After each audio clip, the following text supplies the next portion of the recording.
In the city of Oakhaven, where the chimneys belched grey smoke and the cobblestones hummed with the frantic rhythm of footsteps, lived Alaric. He was a man who lived by the ticking of 1,000 needles. To Alaric, every second was a currency to be spent, saved, or stolen. He never walked, he strode. He never ate, he fueled.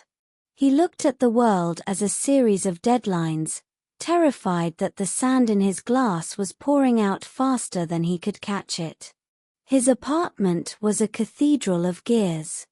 Clocks of all shapes and sizes lined the walls, cuckoo clocks, grandfathers, sleek digital displays, and ancient sundials. Alaric spent his evenings winding them, obsessed with the idea of synchronization. If he could only make every clock strike at the exact same moment, perhaps he could finally master the flow of his life. But no matter how hard he tried, a stray second always escaped him. One rainy Tuesday, Alaric stumbled upon a shop he had never noticed before.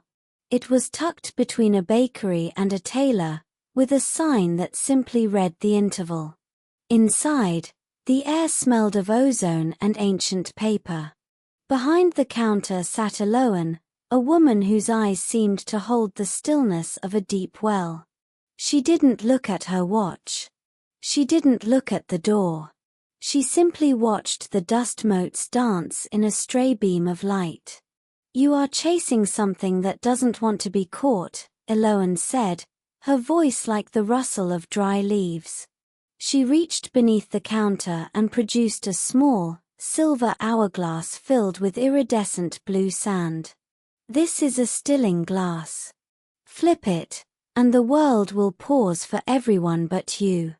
You will have all the time you think you need." Alaric's heart hammered. It was the gift he had dreamed of, absolute control. Alaric took the glass and ran to the city park. He took a deep breath and flipped it. Instantly, the roar of the city vanished. A fountain's spray froze into a sculpture of crystal droplets. A dog remained suspended in mid-leap. Alaric laughed. He walked through the frozen tableau, feeling like a god. He sat on a bench and read a book for hours. He finished his work. He planned his entire year. He felt, for the first time, ahead of the curve. But as the hours stretched into what felt like days, a cold realization began to settle in his bones. He went to find his friend, Rowan, who had been sitting on a bench eating an apple. Alaric sat beside him and began to speak. He told Rowan about his day, his fears, and his new discovery. But Rowan remained a statue, his eyes fixed on a distant point, his half-eaten apple turning brown in the static air. Alaric realized that without the flow of time, there was no connection. The silence of the world wasn't peaceful, it was heavy. He looked at the blue sand in the glass, still trickling slowly. He had all the time in the world, but he had no one to share a single moment with. The beauty of the frozen fountain felt hollow because it would never splash again. The sun, stuck in the sky, felt like a burning eye that refused to blink. He hurried back to the shop, his feet heavy. Eloan was exactly where he had left her, though to her, only a second had passed. Alaric placed the glass on the counter, his hands trembling.